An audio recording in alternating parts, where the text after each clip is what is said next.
Hi, welcome from idea to Emmy nomination in 367 easy steps. I'm Jeff Belanger. And I'm Tony Dunne. And we're Emmy nominated. Woo! I know, who knew? So we're really excited about this, and so we wanted to talk about how we got here to an Emmy nomination on a project called New England Legends. Yes, how did we get here? How did we get here? Let's start with the trailer. Take a look.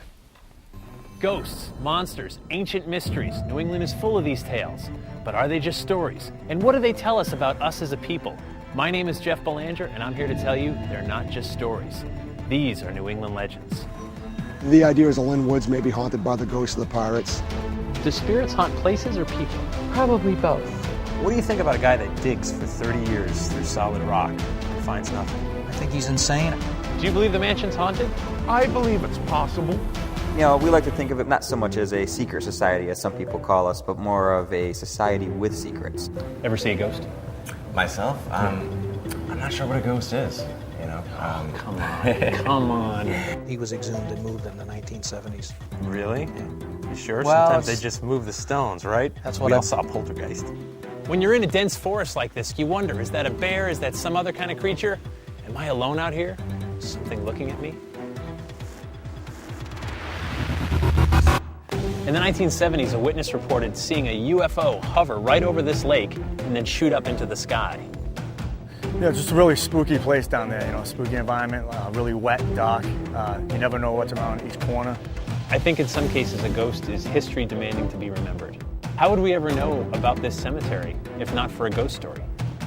The camera strap pulled down so I was facing the ground, and then it ripped off and my camera bounced off the ground. Oh my gosh. Broke my camera. Then I had this red scratch that went across my neck. I just find it a little bizarre in the middle of a woods on top of a hill, you know? So think about it. Something died here. Probably more than once. Probably many times. Blood poured right where we're standing. And as I came down this hallway, out of the corner of my eye, there was somebody standing in the kitchen in front of the table. This isn't some ghost hunting show. I'm here for the experience of breathing in this legend. With every step, I'm becoming part of the story. And I never lose sight that maybe around the next corner, I'll have my own paranormal experience.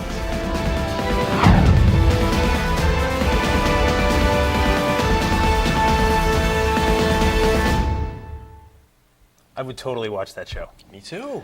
So, how did we get there? When did we first meet? We met in 2009. I'm not quite sure which month or day, Right. but I was working on a documentary that I was producing at the time called Things That Go Bump in the Night, Tales of Haunted New England. And that was a very successful show. It went all over. And in fact, look, there we are. That's you interviewing right. me for the first time in the haunted Bellingham Library. Yes, which I had no idea was haunted until I talked to you and I read your book. Right. Which one? I thought it was Weird Massachusetts. Weird Massachusetts. So I remember working on that, and we just talked. I mean, it was hours of interviews, as these things go. You know, you ask lots of questions because you never know what you're going to use. And I remember we were chatting, and I wrote Weird Massachusetts, and you would ask me where I was from, and I said, well, I was born in Southbridge, Massachusetts. And as not so coincidentally, so am I. Or maybe coincidentally, I guess. Yeah. It is. And so we discovered we were both born in the 1970s at Harrington Memorial Hospital. Less than a year apart. And the 1970s Southbridge looked something like this. If we could just dissolve back in time to this beautiful picture of Southbridge. Lovely Southbridge. Yeah, there it is. Best known for, I guess, American Optical. Yep, the American Optical Company. It's known as the Eye of the Commonwealth, I believe. That's right. And so Southbridge, and my family's all from there, and I know yours is as well. Yes. So it's kind of funny. And so we talked, and we realized we kind of had a love for these legends. And I remember, because I've been interviewed for different shows, and you talked a good game, and I remember thinking like, well, let's see what he does with it. And it was great. It was such a great project. Well, it was wonderful. It's a pet project. Like you, I've had a love for this stuff since I was a kid. Right. And I know you had an experience when you were a kid that kind of launched your interest in it, and I did as well. What happened to you? Well, every year, my family would go to visit relatives in Vermont. Mm-hmm. And along the way, I forget which route it is. I want to say it's 103 or 130. There is a mausoleum, this creepy old mausoleum across the street from this creepy old looking house. And there was a bookstore there. It was called the Haunted Bookstore. Whether it was or not is another story. But that captivated my childhood 6, 7-year-old mind, and this mausoleum with this creepy guy who was in mourning, as I came to find out later in life, for his lost wife and child, and he was some kind of rich magnate. I believe it was leather importing or something like that. And so that just sparked going up there every October in the fall. Halloween was my favorite holiday as a kid because I was born in October. And so there you have it. Yeah, and so we started chatting. The show came out. I saw it. I loved it. I thought it was great. It went nationwide. I had people contacting me from Seattle saying, I just saw Haunted New England on PBS and you were in it. And it was such a great project. And I called and I said, man, we should do a show about just New England legends. And this was at least, 2009, 2010. Yeah, that we just started talking about it. And we'd never stopped talking. And next month. Yeah, this month. I'm busy. Now you're busy.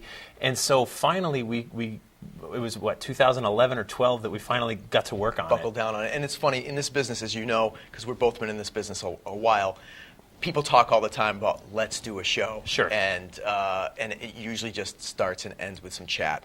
Right. Maybe gets a little further into stages, but it falls apart. And for some reason, we were both dogged enough to pursue it. And here's the other part. So we got funding. And the funding came from my wallet and your wallet. Yes. And so, because no one would back it, no station wanted it, but it's cool when you're so compelled by a story. And so, the first story we worked on was actually something called Dungeon Rock. It was a place called Dungeon Rock. Yep. And this was the first thing we filmed. So we said, let's go make a whole half hour. I think we were going to do a whole hour, right, on Dungeon Rock. Initially, I think that's what we had talked about, doing a whole hour on Dungeon Rock. So first, let's play a clip from New England Legends, Dungeon Rock. Take a look. The first thing I notice is that the temperature drops dramatically from the outside. The walls are dark and wet, but as my eyes adjust, I can see some of the finer details. The blast holes where Hiram Marble and his son drilled by hand, the chisel marks where the father and son pried loose stones from the cave. I'm touching where they touched. I can only imagine the daily chore of climbing down here, chiseling, blasting, then carrying out the loose rocks. As the tunnel winds around, I think about the many tons of stone above my head. If there was another earthquake right now, what story would people tell about me centuries from today? I'm a little afraid, but I'm too curious to turn back. I want to see where this leads. I wind around, feel my way along the walls, and occasionally slip on loose rocks. The end of the tunnel is disappointing, just as I imagined it was for Edwin Marble. His father never lived to see his cave go this deep. The idea, according to the spirits, was to come up from under Pirate Thomas Veal's treasure in this stable part of the rock, but all Marble found was the water table. To tunnel any deeper would be impossible. This is it, end of the line. Forks in the tunnel. Spirits said go one way, then they said go the other. Then the marbles died. So there you have it, a little bit of Dungeon Rock. And we talked about all sorts of legends. What are we going to do for our first show that we're going to put together? And I had read about Dungeon Rock in Weird, Massachusetts. Right. And it's just a fabulous, fabulous legend. And crazy, insane, right in our own backyard. I know, and I love it. You've got pirates, buried treasure, this tunnel that's obviously there. We just showed it. And so we finally make arrangements. And again, this is just the two of us doing all this work. And then a videographer, your friend, Nate, right? Nate is the man. Nate was our director of photography, and he did a fabulous job, gave us a great look. Right. And we put poor Nate through what was the hottest day that year. It was over 100 degrees. So there's a picture of me at the entrance to Dungeon Rock, and you can see, you took the photo, you can see, there he is. Look at Nate's back. That's poor Nate. That's sweat. It didn't rain. Slogging away. It was 100 degrees that day, and going down in the tunnel was very refreshing. Yeah, because the tunnel was, 50 degrees? Yeah, there was a dramatic temperature difference. And, of course, on a technical note, you'd bring the camera down there, and then you'd bring it back up, and it would be foggy, and we only had one camera because it's just us and my camera, my personal camera. And yeah, no, but it was such an adventure because what's great it's just sheer willpower getting this thing done. Hottest day there, but that was it. That was our only option to film. Yeah, we had no choice. And we went up there and talked to some incredible people. We just stopped people walking along the path, and they told us their stories, the witnesses that just said, oh, yeah, I heard about this or I heard about that. And you realize that's the nature of a legend, right? We all contribute to it. Yeah, absolutely. And for me, it was a really interesting thing because I had read about it in your book, and I did some research on it, And but to actually bump into people and have you go, hey, can I talk to you about Dungeon Rock? Yeah, and they'd have a crazy story that had something to do with the legend, but differentiated and varied, and everybody had their own little version of it, and that's what this is all about. And we even arranged a seance. We've got a photo of it, a seance down there. We bring in all these candles down into Dungeon Rock, and we're lighting all these candles. Nothing can burn down there, so it's perfectly safe. But and then to get our medium down there she is. Carol Lynn, as Carol I recall, Lynn. yes. She would only go to the bottom of the stairs because she wasn't as sure-footed as the rest of us. No, and it was wet, and it was scary down there. It is scary down there. Absolutely. So it was really cool to get her down there. But, okay, let's move on to the second legend. So we wanted to be geographic, right? We had talked about, so, but once we did Dungeon Rock, I think we realized, like, to make it an hour or even a half hour, there's just, not that there's not enough, there certainly is, but I think people want smaller bites. Definitely, right? and especially in this day and age. So that's what we had talked about. And so we wanted to add something else in that same region, and so we headed a little bit north to Salem, Massachusetts. Salem, New Hampshire, excuse me. America's Stonehenge, yes, Right. which I don't think I had ever heard of until I had talked to you about it. And it's fascinating, absolutely fascinating. It's amazing. We have a clip. Let's take a look. This is my first time I've actually been up here. Yeah, and you're a local guy, too. I know, it's crazy. I grew up back here, local. I don't live too far from this place. I've heard a lot about it. I just find it a little bizarre in the middle of a woods on top of a hill, you know? Yeah, and this place, too. I mean, think about it. Something died here. Probably a lot of somethings. You don't build this for one thing, right? This is probably used over and over. Blood poured right where we're standing. What do you think that does to a location? I don't know. We've been to a lot of locations where there's been a lot of blood poured on souls, like Gettysburg and all these historical landmarks. And I just think once some sort of blood in a sacrificial way taints the soil to that fashion, I think that blood soaks in, to this environment right here and just stains it. It's a mark. But they did it for a certain reason. There had to be some reason why they did this, what their beliefs were. And that's what I think fascinates me more than anything. Why would they sacrifice something where their crops not growing? Was something happening dramatically where they had to sacrifice in their thoughts to the gods or whatever they believed in, so possibly it would help regenerate, their environment that they lived in at that time. So we talked a little bit before about help from our friends. Nate Beinicki, our fabulous director of photography, being one of them. We got a little help from one of your friends here, a little more famous, Mr. Nick Groff from Ghost Adventures. Now, you've been doing Ghost Adventures for a while, since the very beginning, right? Yeah, 2008, I got a phone call from Zach, who's the host of Ghost Adventures, and he said, hey, we're looking for someone who knows haunted places all over the world. We're doing 8 episodes for the Travel Channel. And I said, well, that'd be something different. So I started working on it, and that was 2008, 8 episodes. They started to air, and everybody called back and said, how fast can you get back into production? And it's a show I've been working on steadily ever since 2008. I think we're up to about 112, 114 episodes now. Every single one. It's been such a great experience working with those guys, working with Nick. Nick's somewhat local to America's Stonehenge, so I called him and I said, hey, would you come be part of this project for me? And he was great. He said, yeah, absolutely, I'll come down and check it out. And so it was really cool to get him involved. And I've learned so much working on Ghost Adventures. As you know, every project you work on, you learn something more. And I've made great contacts. I've got to work on other shows because of that. And when you're working on a big show like Ghost Adventures for a major, international TV network, there's a lot of people involved. There's a lot of rules, and you got to, you got to do what you're told. But it's still great. There's a lot of option, a lot of room for creativity. But what's so nice about this was we could just be like, and I know you have the same thing where sometimes you're told this is what you have to do, and it's their baby, and this was ours. So it was ours, and as you said, some days you're a soldier, but other times you're a general, and in this case, this was ours. Yeah.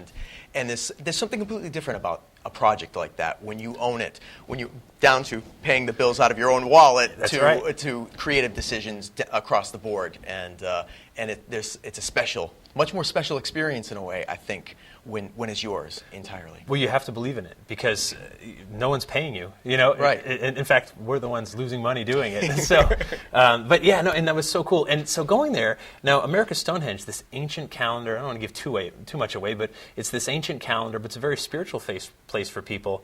And we had this sacred drummer, Katya Etcher. There she is. And I remember sitting there, and she did this whole ritual, and we filmed it. And sometimes, there's this, she's kind of a small woman, you might recall, right? She was, yes. And she gets out the drum and everything, and we're in the quiet woods. You can see in the photo, was all around us. And then she just starts boom, boom, boom, boom, and she's singing in full voice, and everyone's going, whoa. Echoing through the forest. Yeah, she was really into that. She was. And it forced you to kind of get into it with her. You had no choice, It's true, and I think it also helps you, for me anyways, you look at things like that I don't want to say they're on the fringe, but they're outside the normal experience, that everyday experiences that we have. And we talked about passion, our passion in this project. She had a passion, and she really believed in what she was talking about. And there's a real honesty in that. And, sure. And it's really engaging. And the fact that she came out there and did this for us, and like you said, what's cool is that the whole point was to take viewers into something they wouldn't ordinarily see. I don't ordinarily see that, unless you get invited to a sacred ritual.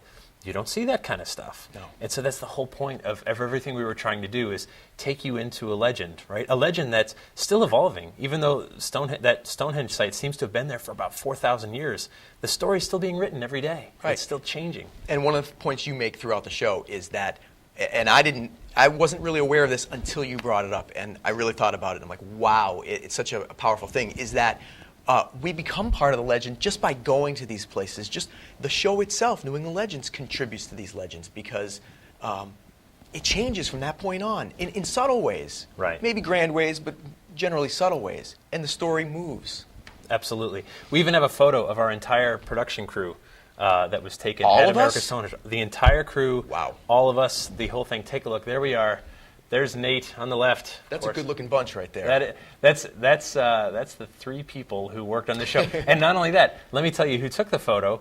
It was a self-timer. That's right. So, it was. That was literally the whole crew. We didn't even have someone to click the picture for us. No, we didn't. We used the self-timer. No. And then as we started working on this, we did bring in one other person. There is one other person. One other person. Very important. A friend of mine from childhood, John Judd, who's a musician, and we started playing guitar around the same time. I know you're a guitar player too. I am. We started playing at the same time, and very quickly, John just got miles better than I ever would be. But he's a full-time musician, and he's great, he's amazing, and I started working on this, and he composes for all kinds of commercials and things like that, and he was so excited to get involved. And so it's those three guys you saw in the photo, but it's also John who composed the music, and that's it. You did all the editing and the directing. Yep. We set up the locations, everything from arranging insurance, whatever we had to do. Yep. And it was just so satisfying to see this baby come together. Long as it took, it was very satisfying. So let's move to Western Massachusetts, Houghton Mansion.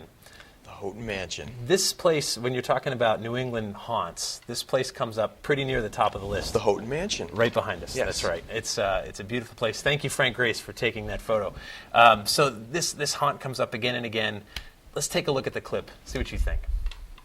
I came in one Saturday afternoon to check the building for a hall rental we had. Mm-hmm. And as I came down this hallway and past this hallway here, out of the corner of my eye, there was somebody standing in the kitchen in front of the table about where that stool is. Wow. It was a full black figure, and I kept walking thinking it must be somebody else is in the building. And when I went in to where the other people were setting up, I asked them who was in the kitchen, and they said nobody. There was only 2 people in the building. That's an amazing part of this experience, when you know you've controlled the situation, or especially if you're the only person in the building. Yeah. And you look right down there and you, hello? Yeah, I said to myself, stop, go back and look. And then just that quickly, I said, nope, it's got to be somebody's in here. Is that unnerving for you? Or Yeah, it was a little. What about now? Has it become pretty common here? Yeah, I've seen it quite a few times. I haven't seen him again, but I've seen other shadows throughout the building. That's amazing when a ghost becomes a common occurrence. I guess only at the Houghton. The Houghton Mansion is in many ways responsible for New England Legends, because the Houghton Mansion was the first haunted place, and I use quotes only because I went to just about every supposedly haunted location in New England when I was doing my documentary, Things That Go Bump in the Night. I interviewed Josh Mantello, who was a mason there at the Houghton Mansion, and it was the first location I went to, and he asked me why I was doing this stuff. and what my interest was in these stories. And I said, well, I want to know the deeper meaning behind these stories. Not just, I love the legends themselves, but why are they attracted to these stories? What is it that draws us to them? And what do they say about us as a people? And he looked at me and he laughed. He goes, you need to talk to my friend Jeff Belanger. And he gave me your number, and I called you. And after about 3 minutes of talking to you on the phone, I was like, this is my guy for these stories. I knew it. I knew right away. Right. Because you're so passionate about it. I do love it. I think, like, when you talk about this fringe stuff, the paranormal, you're talking about so many different aspects of the human experience. You're talking about history. You're talking about belief, spirituality, religion, all of the psychology, even science a little bit. All of those things kind of intersect in this one subject that we all contribute to. The Houghton Mansion, I've been there a bunch of times now. The first time, gosh, it must have been 2005, 2006, something like that. And we went out there. It was just when they first started investigating the place. And I was just taken with it. It's this big old mansion. And to add a layer of intrigue, it's also a Masonic temple. We actually have a photo taken inside the temple where I interviewed one of the Masons. You can see you can see it here. It's the there it is. Check it out. So we're there in the Masonic temple, and that's a whole layer of mystery. And Josh is great. We interviewed him as well, and we talked about, well, what are the Masons and what are the secrets? And they would smile and say, well, we're not telling you, but it certainly adds something when you get to peek inside of this whole world that's attached to this great, New England haunt.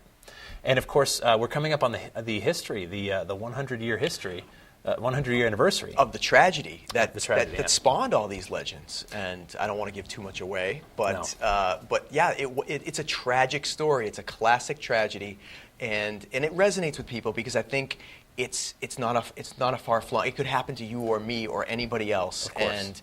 And I think that's one of the reasons why it resonates with us. Although that's more your line of country than it is mine. You can tell me why. Of course, but you go to this place, and it's one of those locations where I'm not saying no place is haunted all the time. Otherwise, we wouldn't even be doing these shows anymore. This would be called news, right? Right, not legend and lore. So you go into the location, and I remember being in there just last April, and we had a group down in the basement area, and we were down there talking about, it's almost time to wrap up, and we heard someone walking around in the far back part of the basement. And I said, oh, who's back there? And they said, I don't know, but, must be someone from our group. So I walked back and I said, hey, it's time to wrap up and go upstairs. And there was no one there. And I looked back, and it was funny because there was an attorney down there who's a total skeptic, was dragged there by his wife. And I said, guys, there's no one here. And the attorney just goes, get out of here right now. Are you kidding me? And I said, look, I can't promise you there's such a thing as ghosts. But what I can promise you is there's 6 of us in this room. All 6 of us heard the footsteps, assumed it was a living person, and I can promise you there's no one here. And I can also show you, you can come look, there's no way in or out of here except to go right by where we were. And that's when he just goes, oh my gosh, are you kidding me, And that's what we live for. It's not like a Hollywood movie. It's not blood dripping out of the walls. It's not people levitating and stuff like that. It's these subtle little things that just get under your skin and let you know you don't know everything about the way the world works. And that's an unsettling thing. It's also an exciting thing. Yeah. Because it makes life interesting. Absolutely. Absolutely. We all have these experiences. We have things that happen to us that you can't quite explain. And it's right there in the heart of North Adams, which is the whole town itself, And actually we got a view we took from the roof. There it is. Beautiful city. It is. But cut off. It is. Right. It's isolated from the rest of the world in a way. Absolutely. It's in a little bit of a valley, and I often wonder what it must be like to live up there in the middle of winter when a snowstorm comes through and just it'll blanket a little town like Bellingham, which is a suburban town. City's right there, let alone an isolated little it's cool stuff. Like that, yeah. And not far from the Houghton Mansion in North Adams is, of course, October Mountain. It is, which is a mountain full of legends. We got a clip. Take a look. How would we ever know about this cemetery if not for a ghost story? It's not on the map. It's just, you have to know how to find it. Yeah. They're cutting the grass, but that's it, right? Yeah, it's it's really a case of legend keeping, the memory of these people alive. I think in some cases a ghost is history demanding to be remembered. And, there were people that lived here, worked here, and died here, and buried here. Maybe the ghost of Anna Pease calls to us because we forget that our ancestors forged a living in tough conditions in places that we either forgot about or only use for recreational camping at this point. But I found Anna. Stories of her ghost eventually led me to her grave. I found her. I said her name. I remembered. Now that is probably my favorite moment from that episode, the Spooky Berkshires from New England Legends. And it is because, to me, it sums up everything that the show is about, the essence and the mission statement of the show. And that is, history, touching history, and remembering the past, all through a story, which may or may not be true. Right. And I know you've written books about history and ghosts. One about the White House, for example. Sure. And it's in our backyard. October Mountain is in our backyard. New England is a big place, but it's also a small place as well. Sure. No, and what's great about October Mountain, it's not just ghosts, right? You've got Bigfoot sightings, UFO sightings, everything. It's a whole buffet of paranormal activity. And you go up there and you become part of the story, like we said earlier. And it was a story that led us to that cemetery. It's not marked anywhere. You have to know how to get there. In fact, we didn't know. I'd looked for it twice before and never found it. And finally we found Joe Derwin, who was able to guide us right to it. And thank goodness, we would have never found it any other way. But I never would have heard about it if not for a story. And if it wasn't for that story, we're talking about little Anna Pease today, who died over 100 years ago. Who would she have ever thought that we'd be talking about her today, that she'd be on a TV show, that there'd be television? Right. But there's that, yeah. There is that little thing. Yeah. But my God, that's interesting. Right. And fascinating. Yep, it is. And it's a beautiful place. It's quiet. It's really remote up there, and it's just gorgeous. And it's up there. It's part of a state park reserve. It is. You can go. That's the thing about all these places that we visit. You can go there, and you can see for yourself, and you can experience for yourself. So we did all this work. We filmed these 2 episodes, which at first aired on WGBY, the station where you work, out in Springfield, Massachusetts, the PBS affiliate. And I was pretty psyched just to get it played. Me too. And you may recall it was going to play October 31st. Yeah, Halloween night. And 2 thank episodes. Goodness the Red Sox finished the World Series. We were sweating that. In under 7 games, because otherwise we would have been bumped. And or we wouldn't have been bumped, but we would. Nobody would have been watching. No one would have watched. I'm not sure we would have been watching. No, of course not. Not in this neck of the woods. So the Red Sox got it done early, and our date was free. And so we wanted to get other stations to play it, and we've been pushing it. And we're selling DVDs since to try to make some of our money back. I'm not sure we'll ever make it all back. Probably. And I remember you called me and you said, hey, I think we should submit it for an Emmy. And I was like, oh, come on, we didn't do this to win awards or even try to win awards. We did this because we had a story to tell. And not only that, it costs a few bucks. Yeah, it does. It's not cheap. No. But that's why you do it. Because we didn't do it for an award. That was the furthest thing from our mind. When we talked about doing this show, I think you remember, we decided that we were going to do what we wanted to do to please ourselves. Right. To do the best show we could do for ourselves and let the chips fall where they may. Now, that said, I think when we both watched it, we were like, this is pretty darn good. We were pretty proud. I know. We're both professionals. But this is our baby, as we talked about. Right. And we got great feedback. People seem to really like this. This resonated with people, so why not? Sure. And so you talked me into it against my better judgment, I admit. And then I knew it was a couple of months, right? You submit, and then it gets reviewed around the country. Different parts of the country review it. That's the great part about it, because this isn't. There's nothing political about it. This got sent across the country. As a member of the Academy, I have to judge other people's work as well. That's part of the deal when you sign up for these things. And so you submit, and part of the deal is you have to judge. And so I judged, I think it was the Lower Great Lakes chapter or something like that. And I can't talk about what I judged. Right. Because it's a secret. But so this was far-flung from New England, that somebody watched this, and several people watched it, and it resonated with them, and they thought enough of it to nominate it. So I remember it was coming down to the date and time. It was a Wednesday night at 8 o'clock, and I got the email saying the nominees are up. And I looked, and there's pages and pages, of course, because there's many categories. And I just did a quick search for our names. And I found it. And I remember calling you saying, wait, did they list everyone who submitted? And you're saying, no. If you see our names there, we're in. And I went, oh, my gosh, Emmy nomination. And it's just suddenly, like, it just came together. Like, this really was good, you know? And we're up against people with budgets. Oh, my goodness. Networks, the company we keep in this nomination is, I mean, and legendary New England shows like Chronicle and Phantom Gourmet. Right. And here we are, humble little us, funding it all ourselves, and it was just amazing to do it. So there you have it, 367 easy little steps. Tons of work. That's all it took. A lot of your money, hours and countless hours of your time, and a few years of labor, and bam, an Emmy nomination. And it's so cool to have that forever. And if you want to check it out for yourself, we do have a website. It's ournewenglandlegends.com. You can find out more information. And who knows, maybe this Emmy nomination and 367 easy steps will have a sequel. If we win, we can just talk about the crazy after party that we'll throw. But either way, we already did win. Just to be able to say this. So thank you. Thank you, Jeff. Well done. And thank you.